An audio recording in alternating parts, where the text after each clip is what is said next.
तो अभी इनकी भविष्य बिल्कुल खतरे में है। इसी की आवाज़ को केंद्र सरकार तक पहुंचाने के लिए हम लोग आज जंतर मंतर में प्रोटेस्ट कर रहे हैं। जब बांग्लादेश से आप लोगों को पुनर्वासित किया गया था अरुणाचल प्रदेश के अंदर, तब तो ऐसी कोई समस्या नहीं थी। सडनली ऐसी क्या समस्या अराइज हो गई कि आपको अब जंतर मंतर का रुख करना पड़ा? उसके लिए आपको पीछे जाना पड़ेगा। 1947 में जब पार्टीशन हुआ था इंडिया में, हमारे जो चाकमा जो बुद्धिस्ट है और हाजोंग जो हिंदू है, उसका पुरजोर विरोध किया था और चिट्टागोंग हिल ट्रैक को भारत के साथ विलय करने के लिए हम लोगों ने मांग की थी।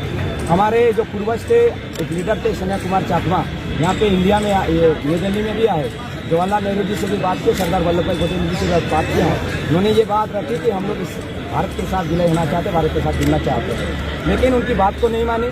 और हमारे लोगों को पता भी नहीं था कि हम लोग इस पाकिस्तान में चले गए। और हम लोगों ने 1947 में जब 15 अगस्त को भारत स्वतंत्रता हुआ था, उसमें भारत का तिरंगा हम लोगों ने इस पाकिस्तान चिट्टागोंग हिल ट्रैक में फहराया है। हम लोग को पता उस समय चला जब 17 अगस्त 1947 में ऑल इंडिया रेडियो में कि चिट्टागोंग हिल ट्रैक इस पाकिस्तान जो कि बांग्लादेश में विलय हो गया है। उस समय जब तिरंगा फहरा रहे थे, बांग्लादेश के आर्मीज ने, बांग्लादेश के फौजियों ने हमारे लोगों को बहुत अत्याचार किया है। उसके बाद हमारी जो दर्द है उस समय तक नहीं कमी। उसके बाद 1960s में जब कानपुली रिवा पे कुछ हमारा प्रोजेक्ट आया, उसमें एक डैम बनने की कोशिश थी, बनाई गई कप्ताई डाम में 1964 में। रातों रात हमारे जितने गाँव थे, हमारे जितने घर थे, नदी में डूब गए। तरह जानमाल की हजारों लोगों की जानमाल चली गई। और हमारे लोग कहाँ जाएंगे, कहाँ पहाड़ में कहाँ चढ़ेंगे, तो इधर से इधर पूरा हमारे लोग बिछड़ गए। जिसके बाद हमारे लोग पहले से भारत आना चाहते थे, तो भारत में शरण लिया है। उसके बाद भारत को उस समय 1962 में एक इंडो चाइना वॉर, आपको याद होगा, उस समय चली थी, जिसमें काफ़ी जगह चीन ने भी हमारे हड़प लिया था। उस समय इंडिया गवर्नमेंट को ये लगा, उस समय अरुणाचल नहीं था, नॉर्थ ईस्ट फ्रंटियर एजेंसी था, कि जगह खाली रखना सही नहीं है। और लोग बिल्कुल घने जंगल थे अरुणाचल में। उस जगह को स्ट्रेटेजिकली केवल चाकमा नहीं, जो BSF के थे, ये Assam rifle, farmer Assam rifle जो एक्स सर्विसमैन, उनको 2000 एक्स सर्विसमैन और चाकमा लोगों को वहाँ पे हाजोंग लोगों को बचाया गया है स्ट्रेटेजिकली। वो देन जो नेपाल के गवर्नर की थे और उनके सेक्रेटरी ने पीएल लुथरा के रिकमेंडेशन से हुआ है। हम लोग का वहाँ पे बिल्कुल एक स्ट्रेटेजिक डिपेंडेंट प्लान से ही बचाया गया है और परमानेंटली बचाया गया है। बात जब 1987 में अरुणाचल यहाँ पे नेपाल अरुणाचल बना, उस समय से हमारी परिस्थिति बिल्कुल विपरीत दिशा। सुप्रीम कोर्ट ने सारा आपको कर दिया, भारत की नागरिकता मिल गई, तो भारत के नागरिक होते हुए भी अब आपको यही समस्या आ रही है, तो क्या कहना चाहेंगे सरकार से? प्रेजेंट में स्टेट में जो गवर्नमेंट है, उसमें मुझे लगता है वो संविधान के साथ नहीं चल रही है। संविधान के साथ चलती, कॉन्स्टिट्यूशन के साथ दायरे में चलती, तो इसी कोई दिक्कत नहीं होती। इसलिए नहीं चल रही है क्योंकि वहाँ पे एक पॉलिटिकल विल की बहुत कमी है, वहाँ के पर्टिकुलरली चीफ मिनिस्टर में, क्योंकि वहाँ पे एक वीर तंत्र के साथ चल रही है सरकार। वहाँ पे वीर तंत्र जो कहती है वो सरकार वही कर रही है। इसलिए तरह तरह के इलीगल काम हो रहे हैं, कॉन्स्टिट्यूशन के दायरे में बाहर काम हो रहे हैं। और इसलिए ये भी एक आरपीसी जो आपको रेसिडेंट प्रूफ सर्टिफिकेट चाकमा लोगों को इलीगली और आर्बिट्रेरी जिस तरह कैंसिलेशन है, उसका एक नतीजा है। इसी की आवाज़ को बुलंद करने के लिए सरकार के सामने हम लोग ये कहना चाहते हैं कि हम लोग को बुद्धिस्ट होना हम लोग का एक बुद्धिस्ट होना एक हमारे लिए कोई अपराध है क्या? हाजोंग जो हमारे भाई बहन है, यहाँ पे हिंदू है, उनके लिए हाजोंग होना कोई अपराध है क्या? हम लोगों ने 1947 में विरोध किया है भारत के साथ विलय होने के लिए, उसका हम लोग को विलय होने का हमारे के कोई अपराध है क्या? 1962 में हम लोगों ने हम लोग को ह्यूमन शील्ड के रूप में हम लोग को वहाँ पे बसाया गया है, उसके लिए हम लोगों ने कोई अपराध किया है, वही अपराध हम लोग अभी भुगत रहे हैं। दिल्ली के जंतर मंतर से क्या मांग कर रहे हैं, क्या कहना चाहेंगे? दिल्ली के जंतर मंतर से हम लोग ये मांग कर रहे हैं, आरपीसी को तुरंत विड्रॉ किया, ये जो कैंसिलेशन है उसको विड्रॉ किया जाए, रिवोक किया जाए। और क्योंकि इसमें तरह तरह के सिक्योरिटी इश्यूज भी है, केंद्र सरकार जो होम मिनिस्ट्री है उसको संज्ञान में लेनी चाहिए।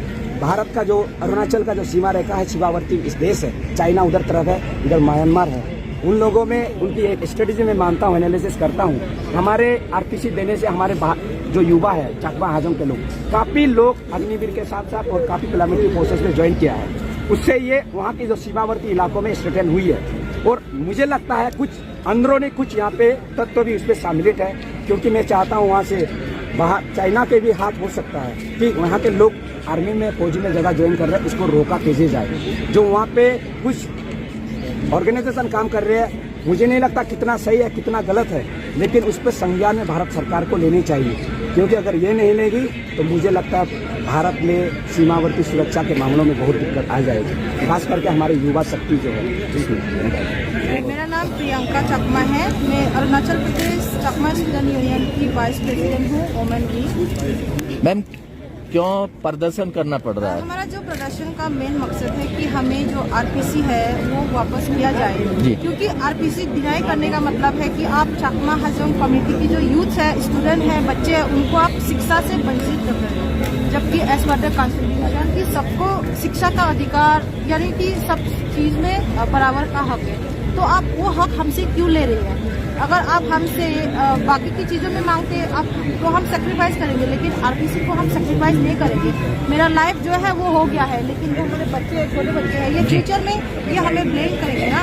एक बच्चे अगर एक बच्चे की बात आती है, हमारी बात आती है, तो हम उसको सहन कर लेते, एक्सेप्ट कर लेते, लेकिन जहाँ पे अभी जो बच्चे अभी जन्मे ही नहीं है, जो अभी फ्यूचर देखा ही नहीं है, उनका तो अंधकार हो जाएगा ना भविष्य। केंद्र सरकार से दिल्ली के जंतर मंदिर से क्या मांग कर रही हैं? इस पर हम दिल्ली में जंतर मंदिर में आने का मेन मकसद है कि इस पर केंद्र सरकार को भी सोचना चाहिए, क्योंकि अगर हम इस देश में रहते तो उनको भी हमारे बारे में सोचना चाहिए। राज्य सरकार कुछ नहीं करे तो इसमें केंद्र सरकार से भी हम रिक्वेस्ट आग्रह कि वो इस पर ध्यान दे और हम बच्चों को अंधकार से निकाले, हमें भी रोशनी दे, हमें भी उड़ने का हक है। जो इतने युवा है, स्पेशली जो यूथ है, आप जानते हैं कि जो हम लोग पूरा बैकवर्ड जगह से आते हैं, 10-15 साल में शादी की बात हो जाती है गांव में। इसी बहाने अगर आप हमारे बच्चों को आरपीसी कैंसिल करेंगे तो वो 12 के बाद तो गांव में रहेंगे ना। प्रधानमंत्री तो कहते हैं कि हम नॉर्थ ईस्ट के विकास के लिए विकास कर रही है, लेकिन वो बड़े बड़े मुद्दे पे करें ना, डेवलपमेंट ग्रोथ बना रहे ना, लेकिन छोटे मोटे इशू है, ये हमारे छोटे इशू नहीं है ना। इसमें हम कितने 60-70 हजार लोगों का जीवन तो अंधकार हो गया ना। केंद्र सरकार के मंत्री और प्रधानमंत्री कई बार बोलते हैं कि केंद्र सरकार के मंत्री महीने में 15 दिन में एक बार वहाँ जाते, तो उनसे आपकी चर्चा वगैरह हुई? चर्चा तो अभी तक हमारे से डायरेक्टली नहीं हुई, क्योंकि कभी पहुँचे ही नहीं है। जो पत्राचार वगैरह कोई करस्पॉन्डेंस वगैरह सरकार के साथ नहीं हुआ? श्री जो पत्राचार हुई है, श्री का मेमोरेंडम हम लोगों ने सबमिट किया है, जो सरकार के कहना है कि हमारे ये सबका साथ सबका विश्वास है, इसका ये जो उनका स्लोगन है, हम उसके साथ, हमें बिल्कुल सबका विकास, हम उसके साथ हैं। लेकिन सबका साथ अगर हम लोग सबका साथ में हम चकमा कम्युनिटी आते नहीं, अंत्योदय की बात करते हैं, हम लोग सबसे सुदूर बस्ती में रहते हैं, अंत्योदय की अगर बात करते हैं तो हमारा अंत्योदय नहीं होना चाहिए। क्या हमारे ये सजा आप लोग इस तरह देंगे? क्या हमारी ये सजा है कि हम लोग इंडियन आर्मी में ज्वाइन करना चाहते हैं, हमारी ये सजा है कि हम लोग हायर एजुकेशन में ज्वाइन करना चाहते हैं। सीरीज ऑफ मेमोरेंडम सरकार को, केंद्र सरकार को बताया, जो हमारे लॉ मिनिस्टर है किरण रिजिजू, माननीय हॉनरेबल किरण रिजिजू, अरुणाचल से बिलोंग करते हैं, उन्होंने हमारे उनको ज्ञान पता है पूरा हमारा, लेकिन उनको प्रधानमंत्री ऑनरेबल अमित शाह जी से मैंने हम लोगों ने ईटानगर में बात किया है, उन्होंने ये कहा ये इशू बहुत बड़ी इशू है, नॉर्थ ईस्ट में जितने इशू खत्म हो गए, लेकिन चकमा हाजोंग इशू अभी खत्म नहीं हुआ है। 2019 में ये बात हुई, लेकिन अभी तक कुछ इशू। बहुत शुक्रिया मीडिया के माध्यम से, आप क्या कह रहे हैं? मीडिया से हम चाहते हैं कि अब हमारे इशू को आप हाईलाइट करिए, देश के कोने कोने में पहुँचना चाहिए कि हम जो माइनॉरिटी लोग हैं, हमारी जो कम्युनिटी है, देश में विजिट करते हैं और न्याय मांग रहे हैं सरकार से, केंद्र से, राज्य से, सभी NGO से। आज आप ज्ञापन ही देंगे या कुछ अगला कदम लिया? हमारा ये 5वां प्रोटेस्ट है, उसके बाद हम लोग होम मिनिस्ट्री, PMO, जितने भी मिनिस्ट्री सबको ज्ञापन देंगे। उसके बाद हमारे जितने भी मेट्रो सिटीज में हंगर स्ट्राइक में बैठ जाएंगे। उसके बाद हम लोग भूख हड़ताल और मिजोरम, अरुणाचल में जितने कैपिटल्स हैं हमारे चकमा हाजोंग कम्युनिटी एरिया, वहाँ पे हम लोग प्रोटेस्ट कर रहे हैं। उसके बाद हम लोग ईटानगर चलो के हम लोगों ने ऑलरेडी प्लान है। आज घोषणा बात, कितना लोग आए? आज हमारे 500 के 400-500 के आसपास वहाँ पे लोग आने की। Thank you.